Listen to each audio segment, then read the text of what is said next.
he was trained to be a witch. At the age of 14, he was ordained as a priest in witchcraft, which gave him the title of a wizard. Later in life, he graduated to become a Grand Druid priest and was part of the Council of 13, which is considered one of the highest tiers of the Illuminati. In the early 1970s, John Todd was saved by Jesus Christ and wanted to expose the Illuminati. He came into the Christian scene announcing that he was a former member of the Illuminati and involved in the occult. He made several appearances and audio tapes within the Christian community warning of the evil Illuminati plans. But they captured him and he was framed, imprisoned, and sent to a mental institution as an effort to discredit him. Several attempts were made on his life, and as of today, no one knows for sure what became of John Todd. The following audio by John Todd was recorded in the 1970s, and this is tape number 4, titled His Personal Testimony. Here is his story. Start right out. I can only make you one promise that what I've got to say is the truth. It won't seem that way to some of you. It'll just seem that I'm either crazy or I'm the biggest liar and storyteller in the world. That's what our televisions have done to us. They've gotten us to a plane of mind that we do not realize the real world around us.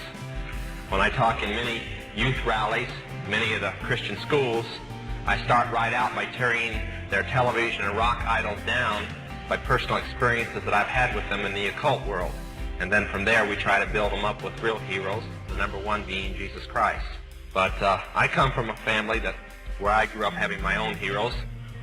My number one hero was my great, somewhere way back there, grandfather named Francis Collins. Francis Collins owned the first ship that Puritans landed in here. It just so happened that 50% of the people on board were also witchcraft people fleeing from Scotland. And they were called the Collinses. They were all his family, and that's how all witchcraft came to the United States. So when I grew up, I was being trained how great my family was, that it was the second most important family in the Illuminati in the occult world, and that someday I'd be very important and so on. So I had my own heroes. And television didn't help much. The reason I'm so down on television is I grew up around the television world, on the insides of it. When I was just a teenager, Hollywood paid for my way out to California so that I could bring a couple diaries that belonged to my family that I had inherited by will as the last male heir of the Collins family. If you wonder why that fits with Todd's, the Collins family changed their name about 100 years ago to Todd to cover up some of the things that they had done. But I'm sure some of you will remember the show Dark Shadows.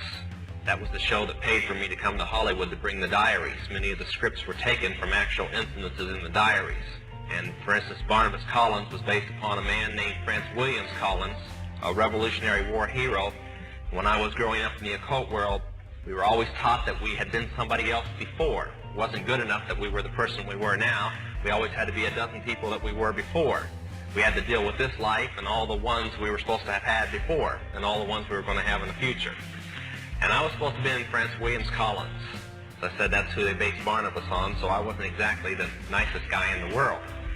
I grew up this way. When I was 13, I was taken into what is called the outer court to be trained as a priest in witchcraft. That had been like your pastor who just stepped off, or better yet, more like the youth director or something. When I was 18, I was initiated a high priest. That would have made me the pastor. At the same time, I became draft exempt.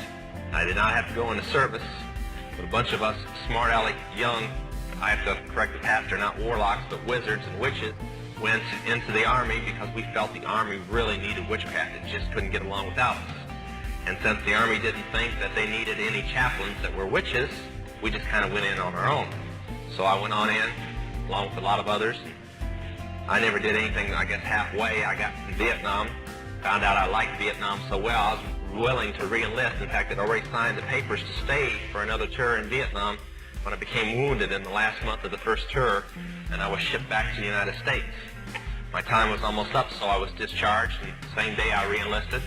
I asked for Vietnam, and they said because of my wounds that hadn't totally healed yet, I couldn't go to Vietnam yet, so I got Germany. And I had re-enlisted for 6 years.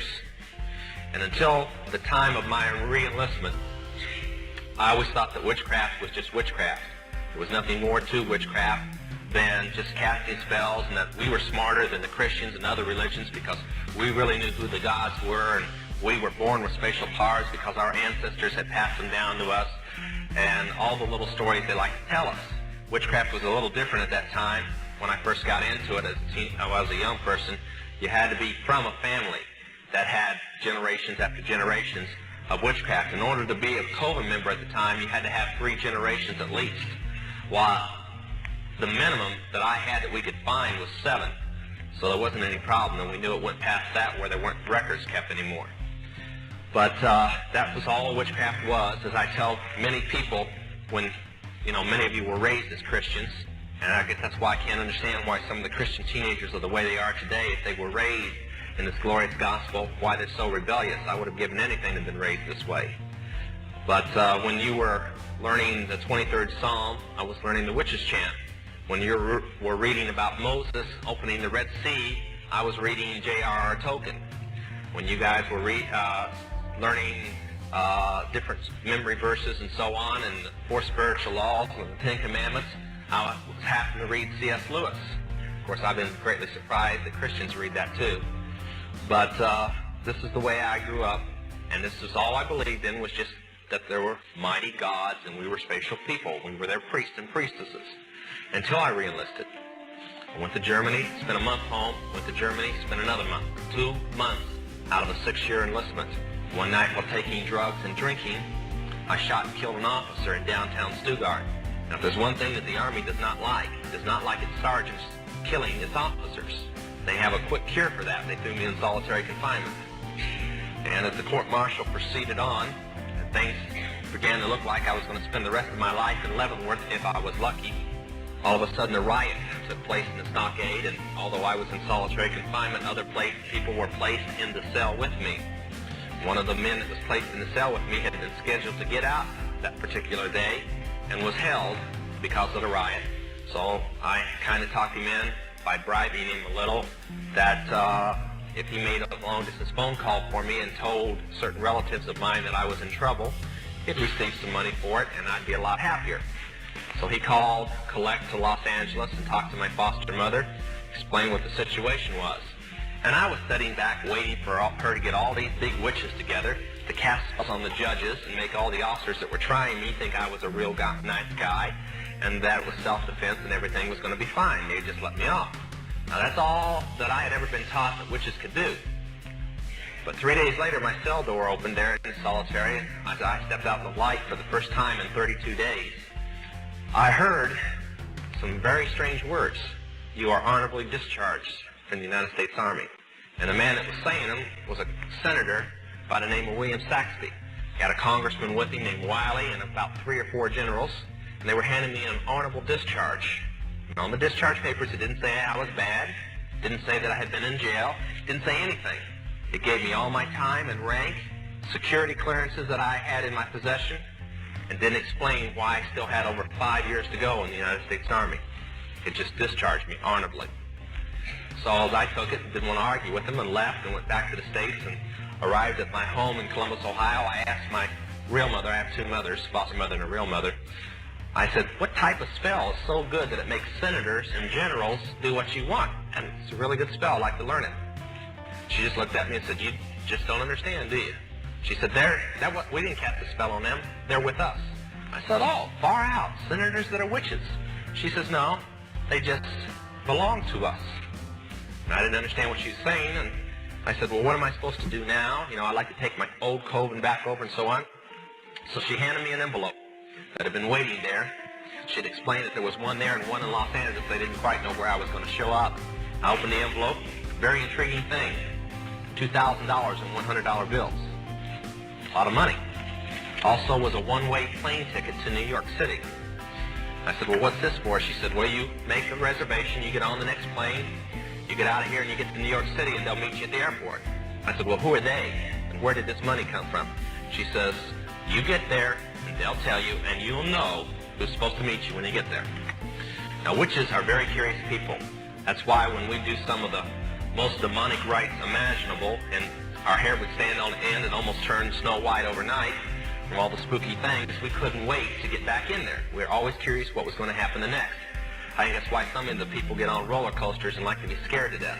It's just the way with the witches. They really like spooky things going on, and they can't wait to get back, and this was extremely intriguing. So I got on the plane, and I flew to New York. I got off the plane, sure enough, no problem with recognizing who met me. I'd read his books for years. In fact, he's the man who first created Christian witchcraft. His name was Dr. Raymond Buckland, head of the anthropology department, Columbia University. At that time, he isn't now. Graduate of Oxford University, Rhodes Scholar, handpicked by the Rothschilds to lead the Illuminati for him. So I arrived, and he took me to his house, and the next few months, he carefully rearranged all my ideas for me. He told me that all the things that I had learned about witchcraft were just stories that we told the lower people, and where I thought there was only